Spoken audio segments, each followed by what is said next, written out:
Hi dears, Assalamu alaikum. Welcome back to our channel. ഇന്ന് നമ്മളൊരു ഇഞ്ചിക്കറിൻ്റെ recipe ആയിട്ടാണ് വന്നിട്ടുള്ളത്. അപ്പോൾ ഇഞ്ചിക്കറി എങ്ങനെയാണ് ഉണ്ടാക്കുന്നതെന്ന് നമുക്ക് നോക്കാം. വളരെ എളുപ്പത്തിൽ ഉണ്ടാക്കാൻ പറ്റുന്ന ഒരു റെസിപ്പിയാണ്. ഇപ്പോൾ ഞാനൊരു പാനിലേക്ക് വെളിച്ചെണ്ണ ഒഴിച്ചു കൊടുത്തിട്ടുണ്ട്. അത് തിളയ്ക്കുമ്പോൾ നമുക്ക് കട്ട് ചെയ്ത് വെച്ചിരിക്കുന്ന ഇഞ്ചി ഇട്ട് കൊടുക്കാം. ഇഞ്ചി എല്ലാം ഒന്ന് നല്ലോണം ഫ്രൈ ചെയ്തെടുക്കാം. ഇഞ്ചിയൊക്കെ നല്ലോണം ഫ്രൈ നല്ല ക്രിസ്പി ആയിട്ട് വരണം കേട്ടോ, അപ്പോഴേ നല്ലോണം പൊടിഞ്ഞിട്ടത്തുള്ളൂ. അപ്പോൾ എല്ലാം നമുക്ക് അരിഞ്ഞു വെച്ചിരിക്കുന്ന എല്ലാ ഇഞ്ചിയും ഇതുപോലെ ഒന്ന് ഫ്രൈ ചെയ്ത് മാറ്റി വയ്ക്കാം. നമുക്കിനി ഇഞ്ചി എല്ലാം ഒന്ന് ഫ്രൈ ചെയ്തെടുത്തതിന് ശേഷം അതൊക്കെ ഒന്ന് തണുത്ത് വരുമ്പോൾ നമുക്കൊന്ന് പൊടിച്ചെടുക്കാം. ഞാൻ ഇവിടെ ഇഞ്ചിയെല്ലാം നല്ലോണം പൊടിച്ചെടുത്തിട്ടുണ്ട്. ഇനി നമുക്ക് അതിലേക്ക് ആവശ്യമായിട്ടുള്ളത് ഒരു നെല്ലിക്ക വലിപ്പത്തിലുള്ള ഒരു പുളിയാണ്. അത് നമുക്ക് വെള്ളത്തിൽ ഒന്ന് മിക്സ് ചെയ്ത് മാറ്റി വയ്ക്കാം. ഇനി നമുക്ക് അടുപ്പിലോട്ടൊരു ചട്ടി വെച്ച് കൊടുക്കാം. അതിലേക്ക് ഞാനിപ്പം സൺഫ്ലവർ ഓയിലാണ് ഒഴിച്ചിട്ടുള്ളത്. നിങ്ങൾക്ക് വേണമെങ്കിൽ നല്ലെണ്ണ യൂസ് ചെയ്യാം. അതിലേക്ക് നമുക്ക് ഒരു ടീസ്പൂൺ കടുക് ആഡ് ചെയ്ത് കൊടുക്കാം.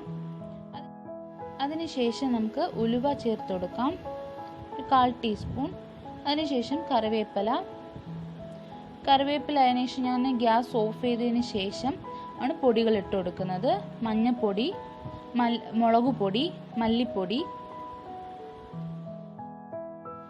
പൊടികൾ ഇടുമ്പോഴത്തേക്കും കരിഞ്ഞു പോകാതെ നോക്കുക. കരിഞ്ഞു പോയിട്ടുണ്ടെങ്കിൽ വേറൊരു ഫ്ലേവർ വരും. അതുകൊണ്ട് ഞാൻ ഗ്യാസ് ഓഫ് ചെയ്തതിന് ശേഷമാണ് പൊടികളൊക്കെ മിക്സ് ചെയ്ത് കൊടുത്തത്. ഇനി എല്ലാം കൂടെ അതിൽ എണ്ണയിലൊന്ന് നല്ലോണം മിക്സ് ചെയ്തെടുക്കുക. അതിനുശേഷം നമുക്ക് പുളിവെള്ളം ഒഴിച്ചു കൊടുക്കാം.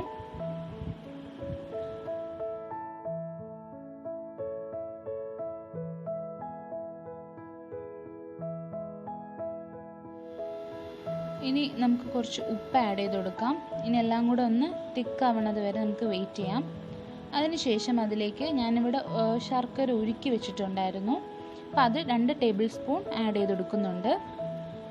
നിങ്ങൾക്ക് എങ്ങനെയാണോ മധുരം അതനുസരിച്ച്, മധുരം ഒരു ടേസ്റ്റിന് വേണ്ടിയിട്ട്, ഫ്ലേവറിന് വേണ്ടിയിട്ടാണ് ആഡ് ചെയ്യുന്നത്.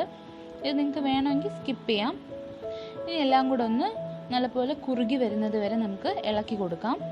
ചെറിയ തീയിലിട്ടാണ് കേട്ടോ ചെയ്യുന്നത്. ഇനി നമുക്ക് പേസ്റ്റാക്കി വെച്ചിരിക്കുന്ന ഇഞ്ചി ഇതിലേക്ക് ചേർത്ത് കൊടുക്കാം. ഇനി നമുക്ക് ഇഞ്ചിയെല്ലാം ഇതിലോട്ടൊന്ന് മിക്സ് ചെയ്ത് എടുക്കാം.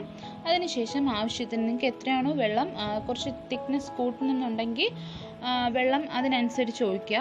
നമുക്ക് കട്ടി കുറച്ച് നിങ്ങളുടെ ഇഷ്ടം പോലെ ചെയ്യുക. അപ്പോൾ വെള്ളം ഒഴിച്ചു കൊടുത്തതിന് ശേഷം നമ്മുടെ ഇഞ്ചിക്കറിയൊക്കെ ഇവിടെ നല്ലോണം റെഡിയായി വരുന്നുണ്ട്. അപ്പോൾ നമ്മുടെ റെസിപ്പി എല്ലാവരും ഒന്ന് ട്രൈ ചെയ്ത് നോക്കുക. ഇത് നമുക്ക് തണുത്തതിന് ശേഷം ഒരു കുപ്പിയിലാക്കി ഫ്രിഡ്ജിൽ സൂക്ഷിക്കാവുന്നതാണ്. അപ്പോൾ നമ്മുടെ റെസിപ്പി എല്ലാവർക്കും ഇഷ്ടമാവുന്നുണ്ടെങ്കിൽ ഒന്ന് ട്രൈ ചെയ്യണം. നമ്മുടെ ചാനൽ എല്ലാവരും ആദ്യമായിട്ട് കാണുന്നവരുണ്ടെങ്കിൽ പ്ലീസ് ഒന്ന് സബ്സ്ക്രൈബ് ചെയ്യണം. തൊട്ടടുത്ത് കാണുന്ന ബെല്ലൈക്കൺ കൂടെ ഒന്ന് ക്ലിക്ക് ചെയ്യണം.